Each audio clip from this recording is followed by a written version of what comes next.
Morning all of you. मैं ममता मलिक आप सबका स्वागत करती हूँ ममता मलिक कॉमर्स क्लासेस में। इसके अंदर हम कर रहे थे कि सक्सेशन प्लानिंग क्या होता है आपका, और सक्सेशन प्लानिंग के अंदर कौन से फैक्टर्स हैं जो कि आपको अफेक्ट करते हैं। तो सबसे पहला ही फैक्टर है आपका, फर्स्ट फैक्टर है इकोनॉमिक फोर्सेज। किसी भी ऑर्गेनाइजेशंस के लिए जब भी हम सक्सेशन प्लानिंग कर रहे हैं, मीन्स हम फ्यूचर्स के लिए किसी नए एम्प्लॉयज को तैयार कर रहे हैं फॉर द की पोजीशंस, किसी अच्छी खासी पोजीशंस के लिए तैयार कर रहे हैं। तो देखो, जैसे मान लो हमने एग्जांपल लिया कि दो पर्सन्स हैं, एक्स है और एक्स इन फ्यूचर्स में हमारा रिटायर होगा, उसकी जगह पे हम वाई को तैयार कर रहे हैं कि वाई को उसकी जगह पे रखा जाएगा फ्यूचर्स के लिए। तो आज के दिन हम वाई को एक्स वाले सारे काम करना सिखा रहे हैं, तो वाई अपने काम नहीं करेगा, कुछ लॉन्ग टर्म के में ही ये काम होगा। फॉर द डेवलपमेंट पर्पज के लिए ये चीज़ की जाती है, तो लॉन्ग टर्म के लिए होगा। तो इस वजह से ये टाइम कंज्यूमिंग भी है और इकोनॉमिक फोर्सेस भी इसके अंदर अच्छे खासे इन्वेस्टमेंट करने पड़ते हैं, तभी ये काम कर पाता है। तो इस जैसे इकोनॉमिक फोर्सेस हैं जो कि आपको अफेक्ट करते हैं।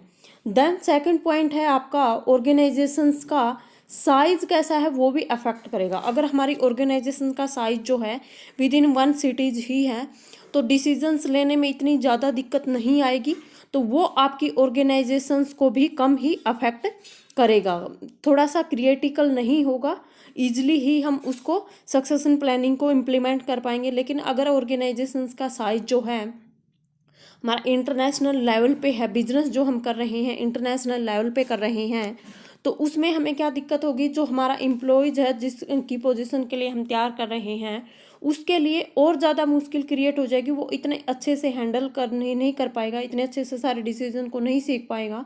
तो वो हमारे लिए ये फैक्टर भी है जो कि उसको अफेक्ट करता है। एक हमारी बिजनेस के ऑर्गेनाइजेशंस की लोकेशन कहाँ पे है, जहाँ पे हम काम कर रहे हैं वो कहाँ पे अपने आप को देख रहा है, या फिर उसकी लोकेटेड कहाँ पे है वो, तो वो भी चीज़ जो है वो अफेक्ट करती है। स्टेबिलिटी, स्टेबिलिटी मीन्स मार्केट के अंदर भी स्टेबिलिटी हो सकती है कि जो पर्सन्स को हम डिसीजन लेना सिखा रहे हैं, क्या वो मार्केट की सिचुएशंस जो हैं वो आपकी स्टेबल रहती हैं क्या, या फिर हम एम्प्लॉयज़ की स्टेबिलिटी को भी चेकआउट कर सकते हैं कि हमने एक एम्प्लॉयज़ को की पोजीशंस के लिए तैयार किया, क्या वो कितने टाइम तक हमारी ऑर्गेनाइजेशंस के साथ में जुड़ा रहता है। तो वो दोनों चीज़ें हम इसके अंदर चेकआउट कर सकते हैं। ये दोनों ही फैक्टर हैं जो कि आपको अफेक्ट करेंगे। फिर है हमारा बिजनेस किस टाइप का है, कि हम ट्रेडिंग में काम कर रहे हैं या फिर मैन्युफैक्चरिंग में कर रहे हैं या फिर हम सर्विस प्रोवाइड कर रहे हैं। मेजरली जब कोई भी पर्सन जब सर्विस प्रोवाइड करता है तो उसके अंदर सक्सेशन प्लानिंग करना और ज़्यादा मुश्किल हो जाता है, क्योंकि जैसे मान लो हम कोई टीचर्स हैं या फिर कोई डॉक्टर है और उसके लिए उसी डॉक्टर की जगह पे किसी दूसरे डॉक्टर को तैयार कर रहे हैं, या किसी एक टीचर्स की जगह पे दूसरे टीचर्स को तैयार कर रहे हैं, तो उसके लिए लॉन्ग प्रोसेस होता है।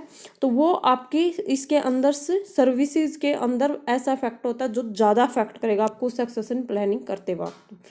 एडिशनल वर्कलोड कितना आप जिस एम्प्लॉय से जो काम करवा रहे हो उसको इससे एडिशनल और कितना आप उसको वर्क दे रहे हो, वो भी आपको अफेक्ट करेगा।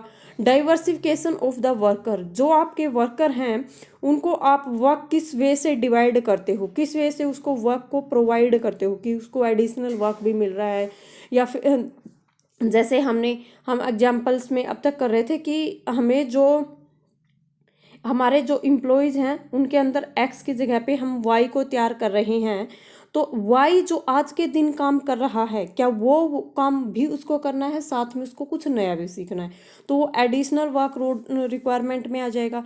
या फिर उसका काम को कुछ हमने बांट दिया है जो कि इन फ्यूचर्स में सिर्फ उसको नया करना है, तो डाइवर्सिफिकेशन। आप जो चीज़ उसको सिखाना चाह रहे हो उसमें टेक्नोलॉजी कैसा रोल प्ले कर रही है, क्या टेक्नोलॉजिकल चीज़ें हैं जो उसको सिखानी पड़ रही हैं, तो वो चीज़ें भी आपको अफेक्ट करेंगी। जो रिसोर्सेज आपके पास अवेल्ड हैं उसको सिखाने के लिए, क्या वो इनफ है, फेवर में है आपके, तो वो सारी चीज़ें रिसोर्सेज भी आपको अफेक्ट करेंगी। मार्केट के अंदर उस की पोजीशंस को हैंडल करने के लिए कैसा कंपटीशंस है आपके ऑर्गेनाइजेशंस के कंपैरिजन में कैसा कंपटीशंस है मार्केट के अंदर, वो भी अफेक्ट करेगी। ग्लोबल मार्केट कि आपकी जो मार्केट है वो विद इन वन सिटीज़ है या इंटरनेशनल लेवल पे है, आप किस वे से काम कर रहे हो, जो आप प्रोडक्ट सेल कर रहे हो क्या उसकी ग्लोबल मार्केट है, वो भी आपको अफेक्ट करती है। चेंजिंग व्यूज, जो पर्सन सीख रहा है उसके व्यूज कैसे हैं, वो नेगेटिव थॉट्स वाला है या पॉजिटिव थॉट्स वाला है, वो कितनी जल्दी चीज़ों को एक्सेप्ट कर लेता है। जल्दी एक्सेप्ट कर लेगा तो आपको इतनी नहीं प्रॉब्लम फेस नहीं करनी पड़ेगी, लेकिन अगर वो बहुत ज़्यादा ही इन नेगेटिव थॉट्स का है तो आपको बहुत ज़्यादा फैक्टर अफेक्ट करेंगे, आपको सक्सेशन प्लानिंग करने में बहुत ज़्यादा दिक्कत आएगी। उसके बाद आते हैं आपका, एक होता है सक्सेशन प्लानिंग और एक होता है रिप्लेसमेंट प्लानिंग। रिप्लेसमेंट क्या होता है कि हमने एक पोजीशंस के ऊपर से एक पर्सन को हटा के उसकी जगह पे दूसरे पर्सन को हम ले आए, ऑलरेडी हमने रिप्लेसमेंट कर दी। लेकिन सक्सेशन प्लानिंग में हम क्या करते हैं, फॉर द फ्यूचर्स हम किसी पर्सन की जगह पे दूसरे पर्सन को लेकर आने के लिए तैयार कर रहे हैं आज के दिन, उसको बोलते हैं हम सक्सेशन प्लानिंग। ये रिएक्टिव है, इसका मीन्स इसके अंदर कोई एक्टिविटी परफॉर्म हो गई है, उस एक्टिविटी को करने के बाद हम उसके बारे में कुछ सोच रहे हैं। ये प्रोएक्टिव है, इन फ्यूचर्स में कोई डिसीजंस लेने के लिए आज के दिन ही हम वो काम करने से पहले उसके बारे में सोचा जा रहा है तो प्रोएक्टिव होगा। इसके अंदर हम रिस्क मैनेजमेंट कर रहे हैं, हम रिस्क ले रहे हैं, हमने ऑलरेडी एक पर्सन को उसकी जो जॉब पे ट्रांसफ़र कर चुके हैं, ऑलरेडी किसी अदर पर्सन को हटा दिया गया है, लेकिन इसके अंदर हम फ्यूचर्स के लिए प्लान कर रहे हैं। उन फ्यूचर्स के लिए प्लान करके एक पर्सन को डेवलपमेंट किया जा रहा है, उसको तैयार किया जा रहा है फ्यूचर्स के लिए, तो वो आपके लिए ये फ्यूचर्स की एक्टिविटीज को इसके अंदर इंक्लूड किया जाता है। ये सब्स्टिट्यूटिंग्स है, आपके पास में कोई ऑप्शन नहीं था, आपने एक दूसरे पर्सन को उसकी जगह पे सब्स्टिट्यूट्स ले लिया, लेकिन ये आपको रिन्यूइंग करना है, तैयार करना है आपको फ्यूचर्स के लिए किसी को। ये आपका इसके अंदर आपके पास सब्स्टिट्यूट्स में कोई एम्प्लॉयज नहीं होता, ये की पोजीशंस पे यूज किया जाता है, छोटी पोस्ट पे यूज हम कर सकते हैं।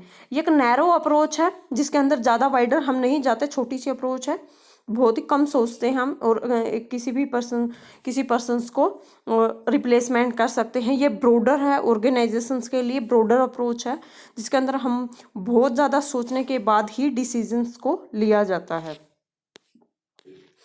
There is a no stimulus like that which come from the consequences of the knowing that other believe in us। भाई कोई भी ऐसा इसका मानना था कि कोई बिना सोचे आप सक्सेशन प्लानिंग वगैरह नहीं कर सकते हो, उनके अंदर इतना ज़्यादा टाइमिंग बिना लगाए आप कोई अच्छे से ऑर्गेनाइजेशन के अंदर डिसीजन नहीं ले सकते हो। उसके बाद है टैलेंटेड जो है उसके लिए इसने केयर नाम से कुछ बनाया है भाई, सोटिक से काउंसलिंग विद एनकरेज भी, आप उनको कुछ सिखा के और एनकरेज करके नए टैलेंट को क्रिएट कर सकते हो, एडवाइज करके, कुछ इन्फॉर्मेशन प्रोवाइड करके, कुछ उनको रिवार्ड देके कि बेस्ट आपने बहुत अच्छा किया है, पॉजिटिविटी प्रोवाइड करके, ज़्यादा रिलेशंस उनके साथ में रिलेशंस जो हैं वो बहुत अच्छे बनाकर भी आप उनके साथ में पॉजिटिव इन्वायरमेंट को क्रिएट कर सकते हो। There is a no successor success without successor. जब कोई पर्सन खुद ही नहीं तैयार है सक्सेस को पाने के लिए, तो आप सक्सेसर जब तक तैयार नहीं है तो सक्सेस उसको नहीं मिल सकती। तो सक्सेशन प्लानिंग करने के लिए भी हमें क्या किसकी चीज़ की नीड होगी, सक्सेसर की नीड होगी, कोई एम्प्लॉयज ऐसे की नीड होगी जो ये काम करना चाहता है, कि वो खुद चाहता है कि उसके लिए सक्सेशन प्लानिंग हो, वो फॉर द की डिसीजंस के लिए इन्वॉल्वमेंट रखे। फिर इसका एक स्पेसिफिक परफॉर्मेंस प्रोसेस है जो कि आपको स्टेप टू स्टेप ही फॉलो करना होता है। तो देखो, सबसे पहले है आपका लिंक स्ट्रेटेजिक वर्कफोर्स प्लानिंग। कोई भी हम काम करते हैं तो सबसे पहले ही उसके लिए प्लानिंग की जाती है। जब उसके अंदर हमने डिसाइड कर लिया कि किस पोस्ट के लिए करना है और जो आज के दिन हमारे पास पर्सन्स है उसके अंदर क्या क्या नॉलेज है, उनको इसके अंदर हम प्लानिंग करेंगे।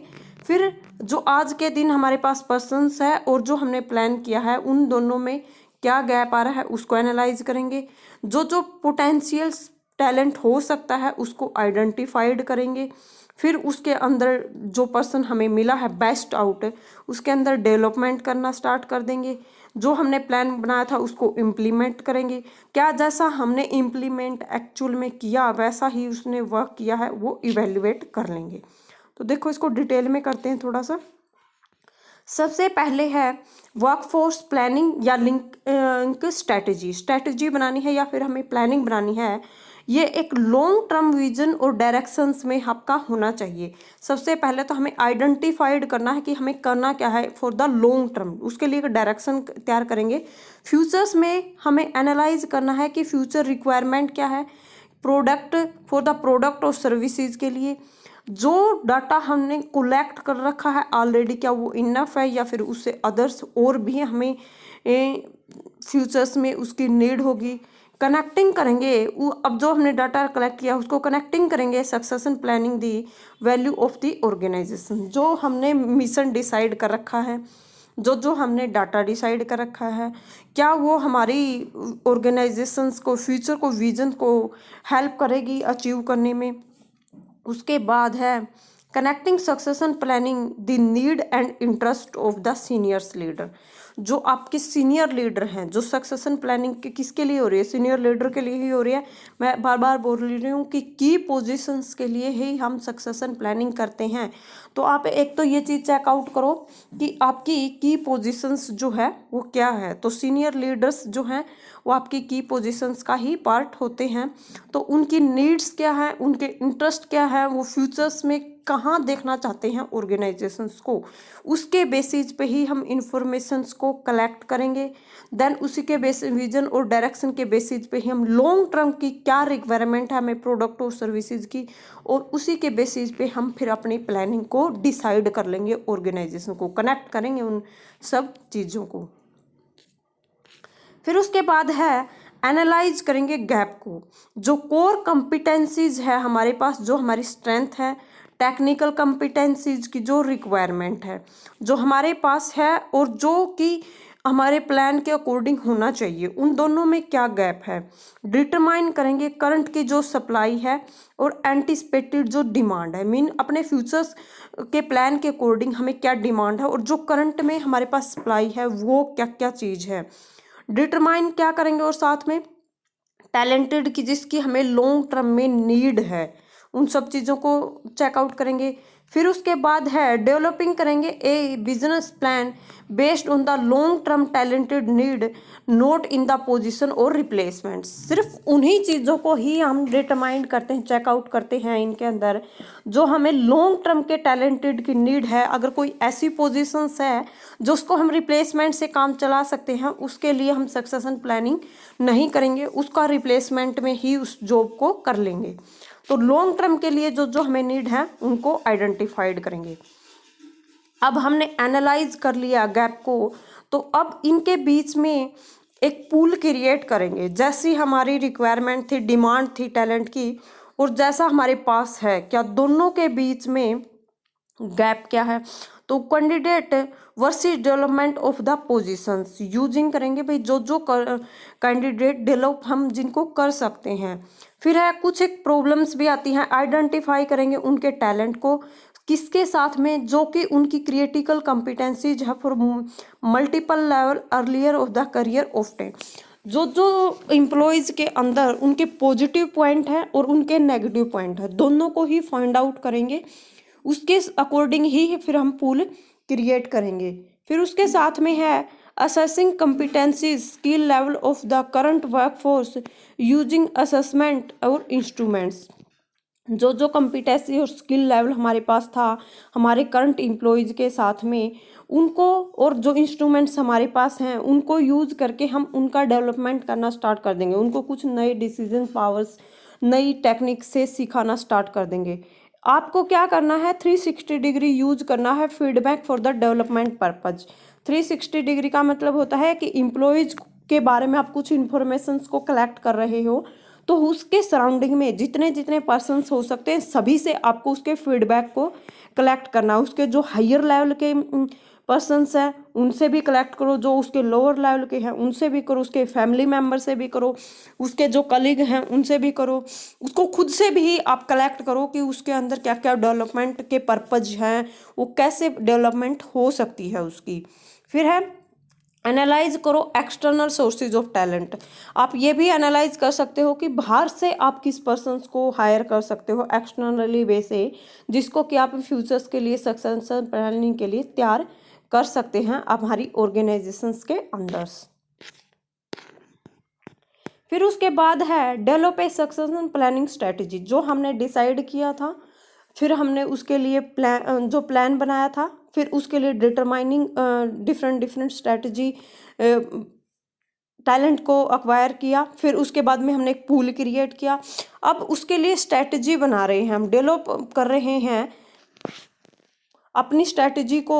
Time to time identify develop भी करना पड़ेगा, कुछ ना कुछ चेंज भी करना पड़ेगा कि आपको सबसे पहले आइडेंटिफाइड करना है रिक्रूटमेंट स्ट्रैटेजी कि आपको किस एम्प्लॉयज़ की नीड है, रिलोकेशंस बोनसेज की नीड है, स्पेशल प्रोग्राम की नीड है, या फिर आइडेंटिफाई कर सकते हो आपको रिटेंशंस की, भाई कुछ चेंज कर सकते हो क्या अपनी स्ट्रैटेजीज के अंदर, इसके अंदर बिल्कुल नहीं, इसके अंदर कुछ चेंज कर सकते हो क्या, और इसके भी पॉलिसीज स्ट्रैटेजीज को आप चेंज कर सकते हो क्या। फिर उसके बाद है कि आप अपनी strategy identified the development learning strategy, भाई आपने जो स्ट्रैटेजी आपने बना रखी है उसमें कितना और चेंज सुधार सकते हो, लर्न कितना और नया कर सकते हो, प्लान कर सकते हो जॉब असाइनमेंट्स को, फॉर्मल डेवलपमेंट्स को कर सकते हो, कोचिंग और मॉनिटरिंग के थ्रू कर सकते हो, असेसमेंट फीडबैक के थ्रू, एक्शन लर्निंग प्रोजेक्ट के थ्रू, कि आपने अपनी जो स्ट्रैटेजी बना रखी है उसको और कितना अच्छे से सुधार सकते हो, वो इसका एक पार्ट हो जाएगा आपका। फिर है डेवलप कर दिया, जैसा आपने डिसाइड किया था उसके अकॉर्डिंग आप क्या कर रहे हो, अपनी स्ट्रैटेजीज को डेवलप कर रहे हो। तो उसके अंदर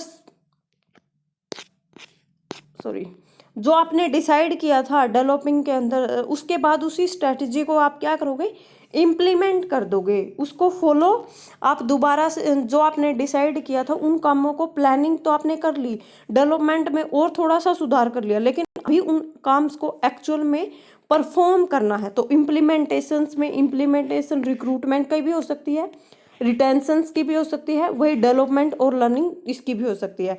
जैसा हमने प्लान किया था हायर अथॉरिटीज़ ने, उससे लोअर वाली को वो बताएगी तो कम्युनिकेटिंग भी करेगी, उनके साथ में कम्युनिकेशंस करेगी प्लानिंग को। जैसा हमने डिटरमाइन किया था अप्लाई कर देंगे मेजर सक्सेशन के लिए, लिंकेज बनाएंगे किस किस के बीच में, परफॉर्मेंस मैनेजमेंट के बीच में, कंपनसेशन के, रिकग्नाइजेशन के, रिक्रूट और रिटेंशन, वर्कफोर्स प्लानिंग, जो जो हमारे सभी वर्क थे उन सब को हम क्या कर देंगे, सक्सेशन प्लानिंग के अंदर इंक्लूड कर देंगे। जो हमने स्ट्रैटेजी बनाई थी सीनियर लेवल्स ने कमिटेड किया था, वो अब हम एक्चुअल में परफॉर्म करेंगे तो उनको इम्प्लीमेंटेशन करना स्टार्ट कर देंगे। अब हमने स्टार्टिंग में बना लिया, फिर उनको डेवलप भी कर दिया, फिर उनको इम्प्लीमेंट भी कर दिया। अब हम ये चेकआउट करेंगे कि क्या जैसा हमने डिसाइड किया था एक्चुअल में वैसा ही वर्क हो रहा है, और अगर नहीं हो रहा है तो उसके पीछे रीज़न क्या है, और उसके जो उनके बीच में गैप है वो कम से कम हो। हम ये फाइंड आउट करने की कोशिश करेंगे कि उनके बीच में जो गैप हो वो कम से कम हो। इवैल्यूएशन का मतलब ही यही होता है, लाइक कंट्रोल भी बोल सकते हैं इसको। Tracking the selection from the talent pool, जो हमने पूल्स बनाया है उसको सिलेक्ट कर लेना चाहिए। लिसनिंग द लीडर फीडबैक, जो उसको सिखा रहा था उसका भी फीडबैक लेंगे, क्या एक्चुअल में इसने इतने अच्छे से लर्न किया। On A succession of the internal talented और इंटरनल हायर्स, जो जो हमने हायर किया है पर्सन, जो सक्सेशन के लिए काम सिखा रहा था उसका फीडबैक लेंगे। Analysing the satisfaction survey customer और इम्प्लॉयज़, जो पर्सन सीख रहा था इम्प्लॉयज़ वगैरह था उससे भी हम एनालाइजिंग करेंगे, क्या उसका सेटिस्फैक्शन लेवल अच्छा रहा था, क्या उसने अच्छे से आपका काम सीखा था। Assigning the response changing the requirement and need, उसके साथ में हम ये रिस्पॉन्स भी आप उसका चेकआउट करेंगे कि जैसा हम इन फ्यूचर्स में जिस एम्प्लॉयज़ को तैयार कर रहे थे क्या ऐसा एक्चुअल में वो रिस्पॉन्ड कर रहा है, जिस चेंज की हमें रिक्वायरमेंट थी और नीड थी क्या वो असलियत में उसके अंदर आया है, या फिर हमने वैसे ही अपना टाइम और मनीज को वेस्ट किया है, तो वो चीज़ भी हम इसके अंदर चेकआउट करेंगे। देखो आपका पूरा का पूरा ये प्रोसेस है, इसके अंदर भाई आपका कंप्लीट हो गया है। भाई आपने क्या किया है, भाई स्टार्टिंग में प्लानिंग के बाद में कि हमें इस टाइप के पर्सन की नीड है, और जो आज के दिन है हमारे पास वो गैप को चेकआउट को आइडेंटिफाइड करेंगे हम। जो जो पूल्स हो सकते हैं, कहाँ से उसको ले सकते हैं, वो चेकआउट करेंगे। फिर उसके अंदर डेवलपमेंट करने के लिए स्ट्रेटजी बनाएंगे, उन स्ट्रेटजीज को इम्प्लीमेंट करेंगे। फिर उसके बाद में क्या हुआ एक्चुअल में, वैसा ही काम हुआ उसको मॉनिटरिंग करेंगे हम। कुछ एक पर्सन्स हैं ऐसे जो कोई फ्यूचर्स के लिए हम तैयार कर रहे हैं, जैसे राहुल गांधी को वो तैयार कर रहे हैं, अभी वो सिखा रहे हैं, वो एक की पोजीशन सी है प्रधानमंत्री, जिसके ऊपर वो उसको बनाना चाहते हैं और उसको धीरे धीरे राजनीति सिखा रहे हैं। इंदिरा नोई पेप्सी कंपनीज है वो उसको तैयार कर रही है। विक्रम पंडित है जो कि सिटी ग्रुप से है। Former of the Vodafone group CEO Arun Sirani है जो उसको तैयार कर रहे हैं। तो ये डिफरेंट ऐसे प्रोग्राम्स थे, ऐसी ऑर्गेनाइजेशंस थी जो कि उनको तैयार कर रही थी आपकी। आज के लिए इतना ही करेंगे भाई, थैंक यू।